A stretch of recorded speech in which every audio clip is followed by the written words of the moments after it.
Hello and welcome to the She Makes Africa podcast, brought to you through the efforts of the AWEC Alumni Network. Women's entrepreneurship is the lifeblood of Africa's growth, and our continent is leading worldwide, with women making up 58% of Africa's self-employed population. Entrepreneurship can also be lonely and expensive without access to finance, but women are rising above these challenges through collaborations. We are here to share these stories from the AWEC Alumni Network over the next 15 minutes. We hope the women's journeys inspire you. And now, I would like to introduce the hosts. Over to you, Priska. Welcome everyone to this episode of the She Makes Africa podcast. I'm Priska Mufunde, an alum of AWEC from cohort 4. I am based in Harare, Zimbabwe, and my company's name is the Maker Club, and we operate in the EdTech space. I am joined today by my co-host, Frida. Hi, everyone. My name is Frida Moyambo from cohort 2.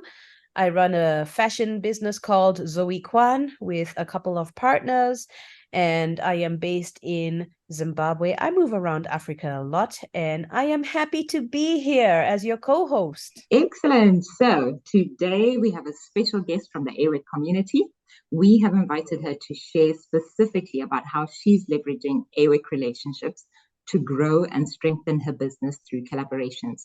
Titi, please may you take this opportunity to introduce yourself to our audience and tell us a little bit about your business and what led you to become an entrepreneur.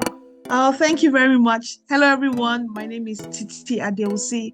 I'm one of the co-founders of Ninja Kids. It's an all-female-led founders team, which is usually unusual. We're based in Nigeria, Lagos, Nigeria, and we're in the education space. So it's an edtech company, and what we do is provide affordable, gamified learning. So we take things and make them fun using games. But the good part of it is how to make it affordable, leveraging both gamification and technology. And what led me to be an entrepreneur was really my younger son, who, like a typical digital native, was not interested in learning or doing school the normal way. He found school boring. He found homework boring. The only thing that seemed to excite him was playing on his iPad, watching YouTube videos and things like that. His books made him sleep. I give 1,000,001 excuses. So I was really trying to find how to engage him, how to help him learn, and how to make learning enjoyable. And so we said, why not take the thing that he currently likes, which is playing games, which is using things on the tablet or on a device, and create something to help him learn. And so that's really how Ninja Kids came about. And I then partnered with two of my sisters who are actually my blood sisters. That's really how, Ninja Kids came about.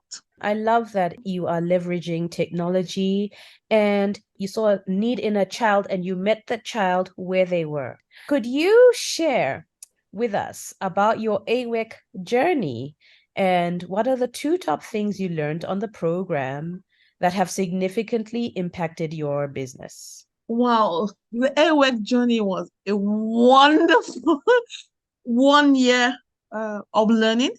But I think the best part of the AWEC journey was just meeting so many wonderful women doing awesome things. I was so amazed, especially in our cohort. We had a lot of people in agriculture.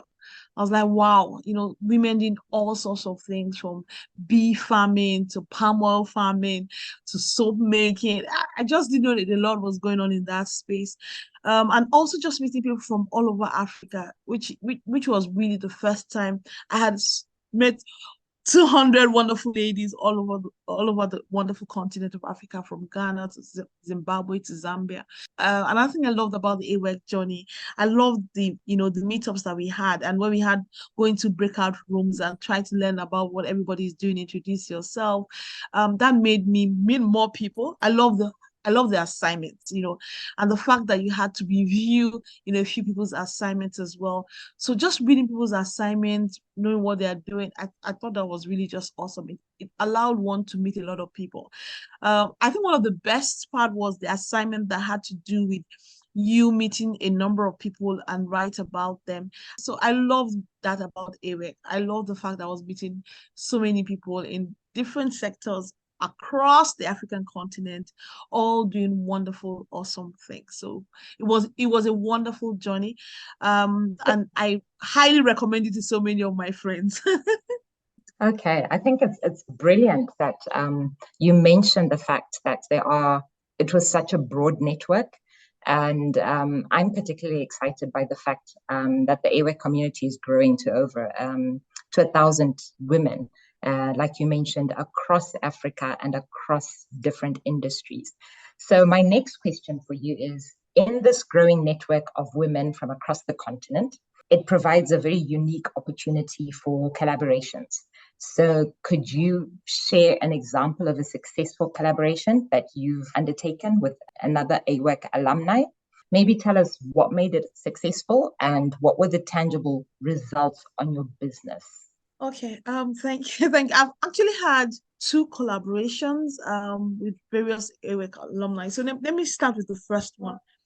I had a client here in Nigeria that said they had expanded across, the continent, and they're hoping to do more things, across the continent.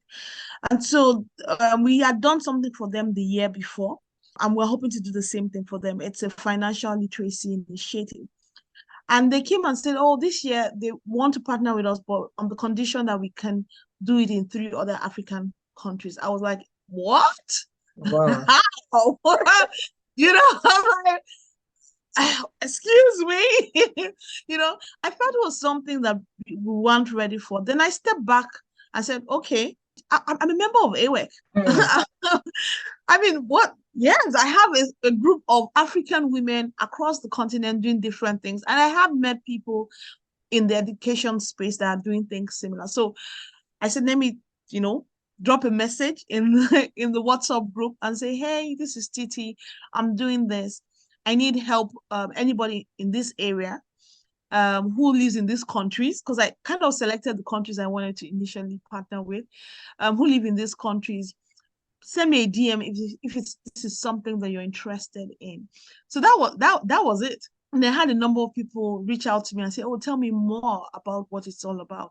So I then sat down with them, and told them about, what it's all about.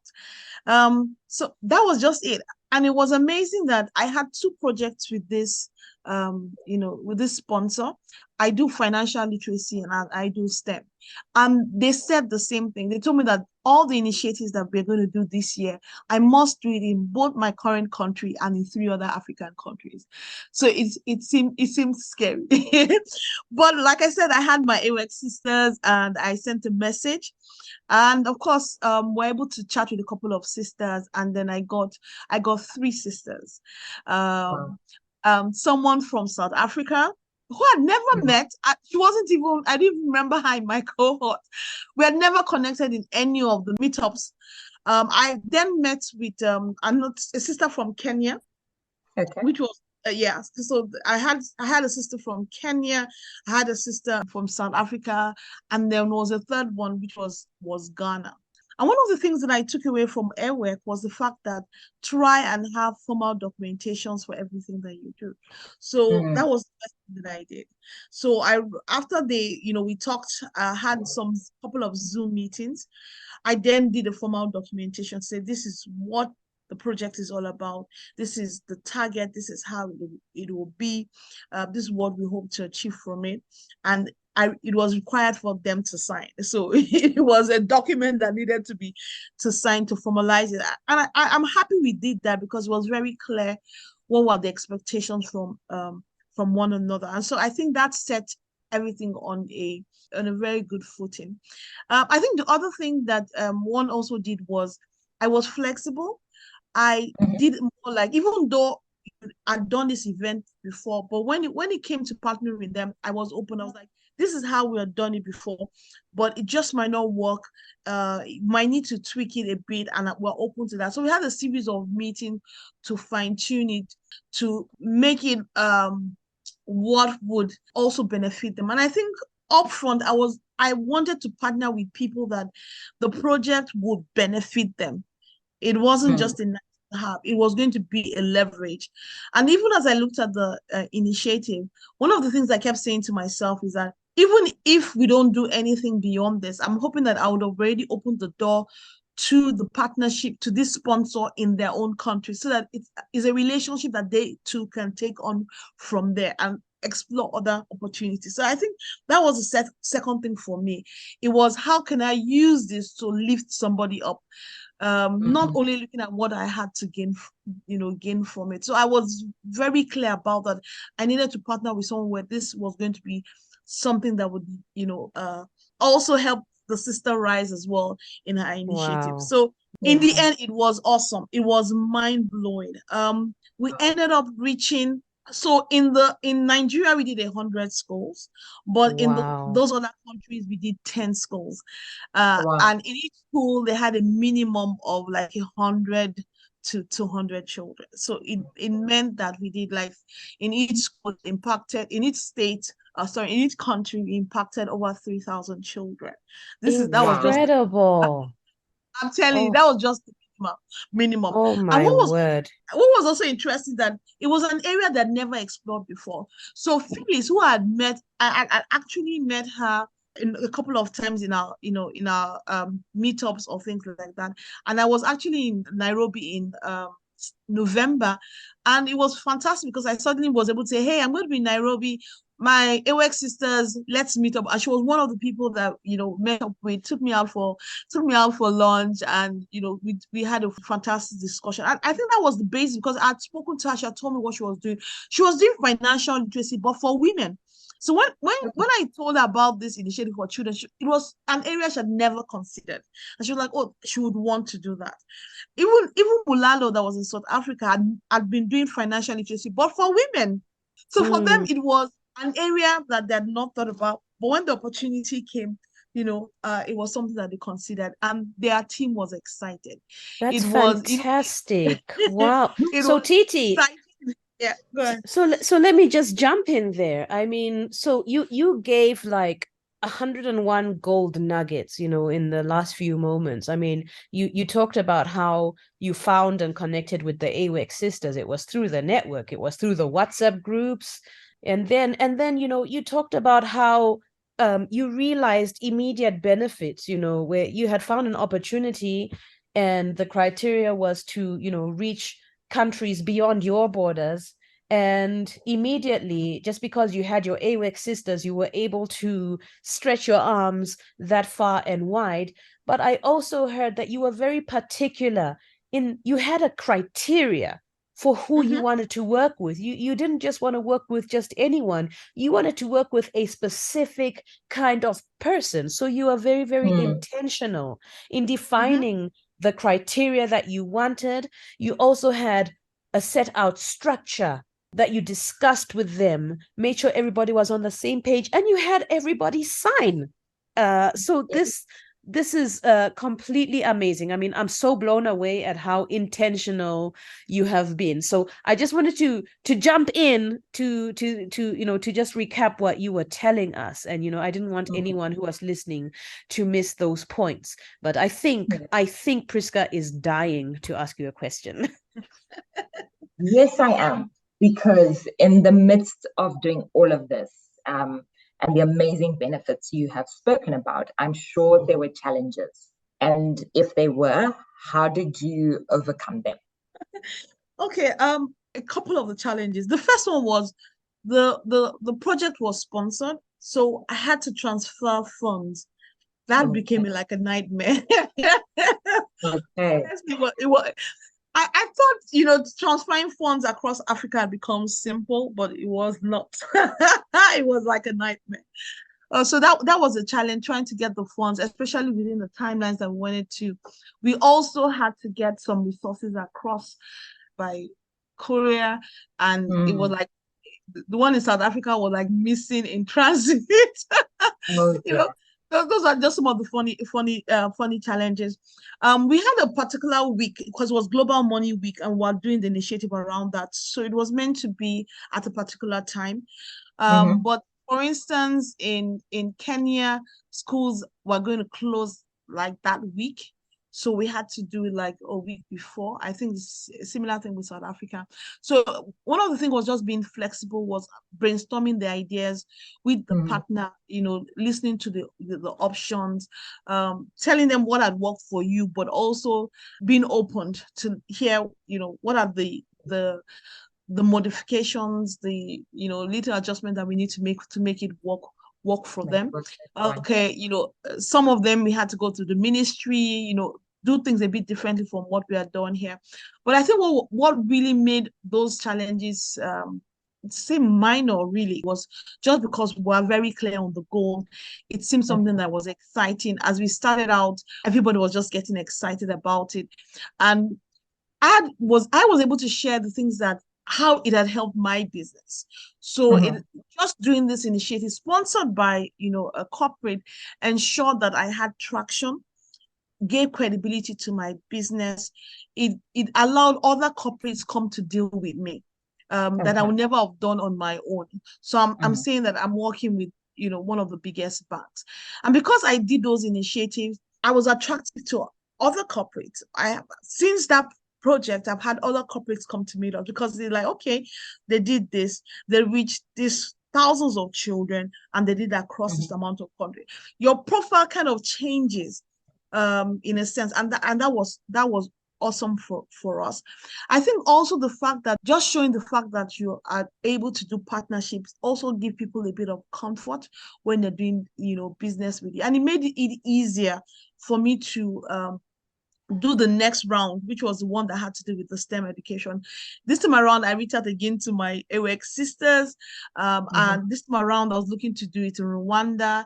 I was looking to do it in Ghana and Zambia. And I got AWEC sisters. You're not stopping, are you? And no, I found the secret sauce to my magic powers. So, that is absolutely incredible. Got a question that is linked to exactly that. My question was going to be about, asking you what being a part of the AWEC alumni community, how that has impacted your business strategy.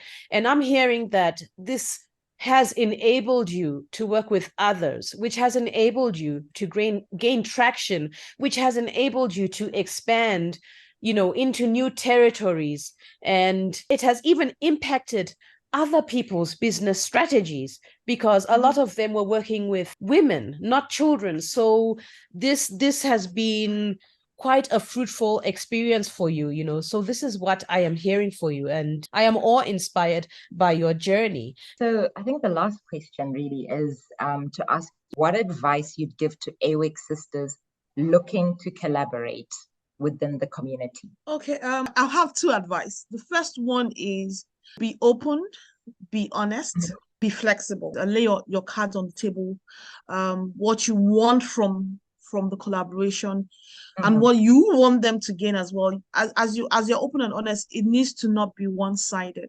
So don't look at what you stand to gain. Be very clear on what they stand to gain, and ensure that you're getting the partners that would gain something from it. So it's not just, oh, let's do this. The second advice would be formalize it. There's something about that, documenting it, formalizing. Once you tell people to sign, they're initially hesitant. They're more like, oh my goodness, is this something I need to take to my lawyers? But it allows it to be very clear. It allows it very clear. This is what I'm expecting from you. Are you ready for this commitment? This is the time you will give to it. This is the resources you will give to it. And this is in turn what I'm giving to it in the relationship. This is a two-person or three-person relationship, and it's very clear, and we all sign. And that was important. Without that signing, we didn't go forward. So I think it's good to formalize. Don't assume that this is what the person is. We had a couple of meetings. Every meeting had minutes of meetings, so that this is what we agreed at the meetings. This is what we said you will do. This is what I said I will do. We had the budget, was very clear, shared everything, openly. So that would be my advice. Be open, be honest, be flexible, and formalize it with a formal agreement. Oh, well, Titi, that is absolutely amazing. I've really enjoyed having you on this podcast because you've come with complete fire. You're very intentional. You're very transparent. You step out of the shadows, you present yourself, and you present opportunities not just for yourself but for others. So I really want to thank you so much for spending time with us on the podcast. And now is a time for the audience to reflect on what they've heard. But just before that, Titi, please tell us again the name of your business and how we can find and connect with you. The name of our edtech company is called NineJaKids. It's spelled with the number 9, IJAKIDS. You can find us online, or our website, just www.ninejakids.com. But within Nigeria, if you using two of the operators, you can also find NineJaKids by texting Ninja to any of the numbers. Thank you so much for having me. This was really fun. So, community, we have heard it. Collaborations have enabled women to expand their business, gain traction, and make a greater impact. Now, it's your turn to present your opportunity to this community of 1,000 women and grow. What is your key takeaway from this podcast? And let us know if you are inspired to take action and collaborate with an AWEC sister. As always, we would love to hear from you. So if you like this podcast, if you have a question, leave us a message in the comments section. Once again, thank you very much for joining the She Makes Africa podcast, brought to you through the efforts of the AWEC Alumni Network. Until next time, let's collaborate.